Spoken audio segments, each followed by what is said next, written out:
Our trip to Egypt was basically set. Vacation days were approved. Family arrangements were made. Equipment was bought. We were planning to leave, and then people started backing out.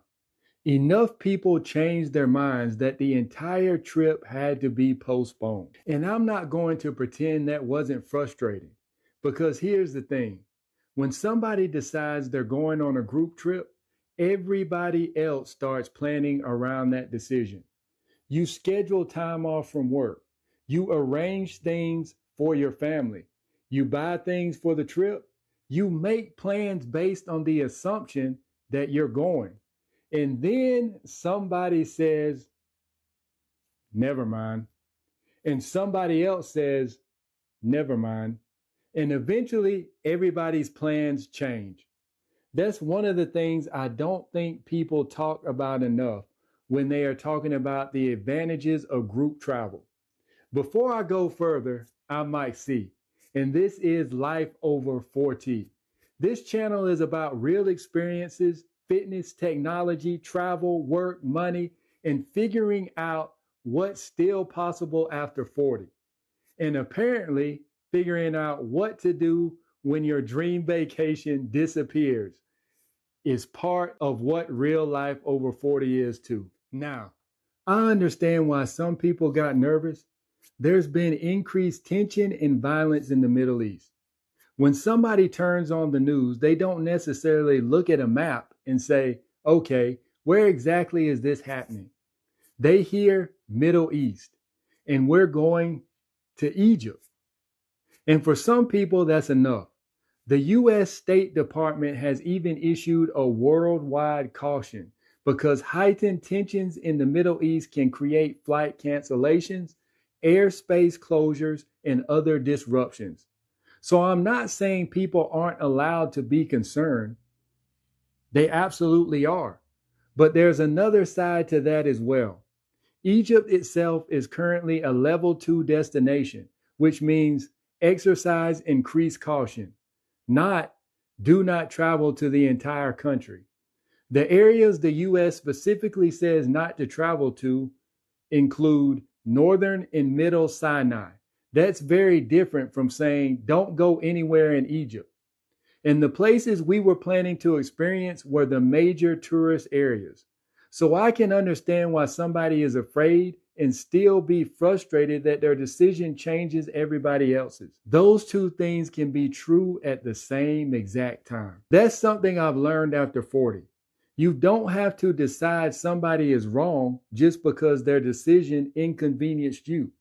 I can understand why you changed your mind and still be irritated that now I have to change everything on my end as well. And that's really the trade-off.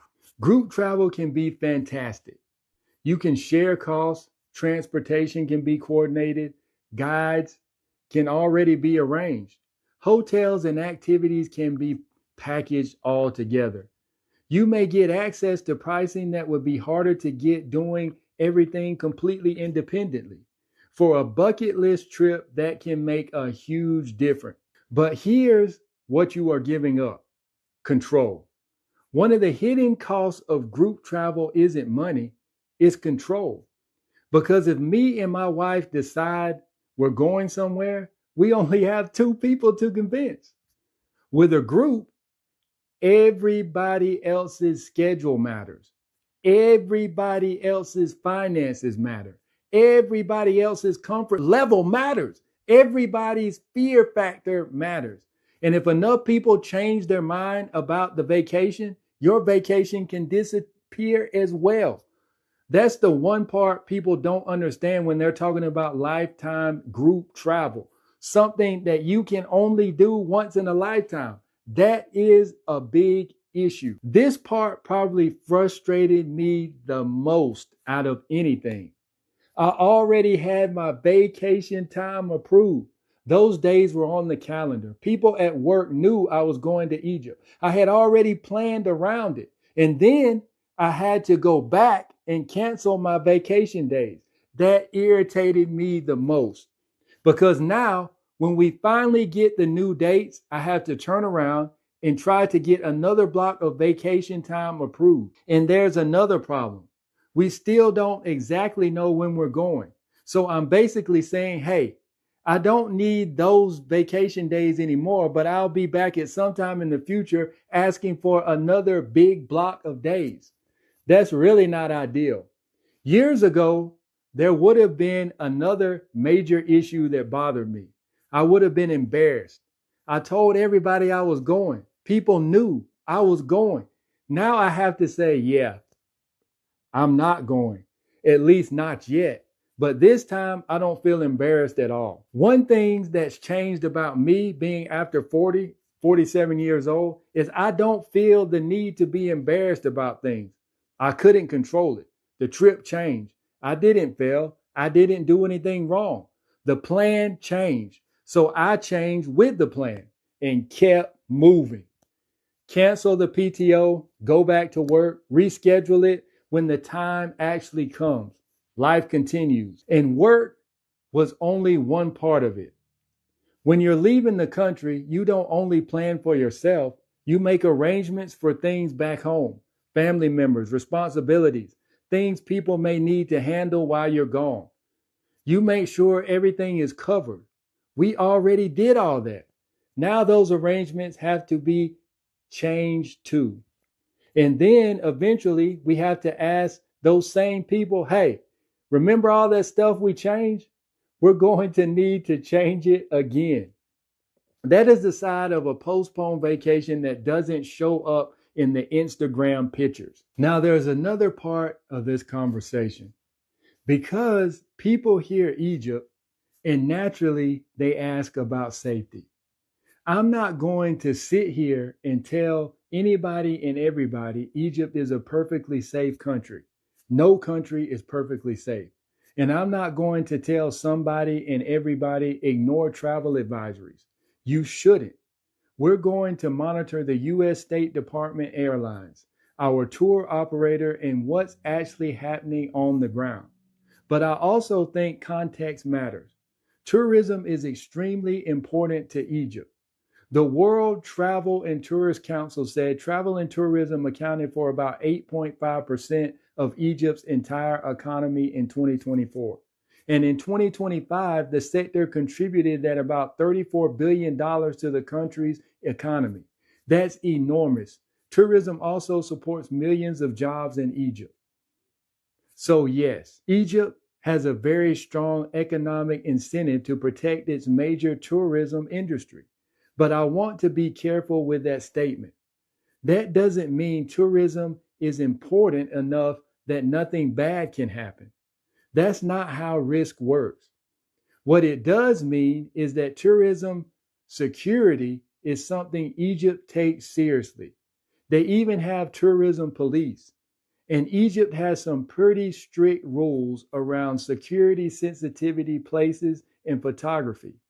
For example, Egypt's own tourism guidance says you cannot just photograph things like police stations, military facilities, government security sites, and other sensitive locations. And travel guidance also warns tourists not to photograph officials without their consent. So when I say security is noticeably in Egypt, I'm not just talking about somebody standing at a hotel.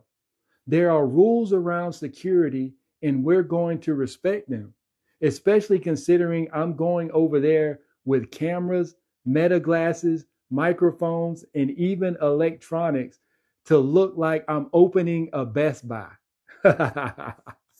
Which brings me to another frustrating but kind of funny part to this as well. We bought a lot of technology specifically because of this trip. Cameras, microphones, mounts, power equipment, accessories, and meta glasses, which I'm supposed to be wearing because they are prescription. Different things I wanted to test and use to capture what may be one of the biggest trips of our lives. Fortunately, I bought quite a bit of it during Amazon Prime Day. So at least I didn't have to pay full price. But now I've got all this Egypt equipment in no Egypt. It's like the trip has its own production department, waiting for somebody to give it a start date. But there's actually an upside to this. Now I have more time to learn the equipment, test the batteries, test the microphones, figure out camera settings, figure out what I actually need and what I probably should just leave at home. Because the last thing I want is to discover a problem while standing in front of the Great Pyramids.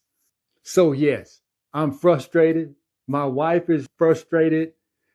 We're frustrated that people committed and then changed their minds. We're frustrated that I canceled my PTO and eventually have to reschedule it again. I'm frustrated that the family arrangements we made had to change. We're frustrated that we're still waiting for new dates. But we are not devastated because the trip isn't gone, it's just delayed. And there's a difference. Maybe 10 or 20 years ago, I would have spent a lot more time being upset about the inconvenience or the embarrassment about telling people and then the plans change. Now, okay, this happened. What do we do next? Life after 40 has taught me plans are important, but being able to adjust your plans might even be more important. We're still going to Egypt. When? I don't know yet. But we're going.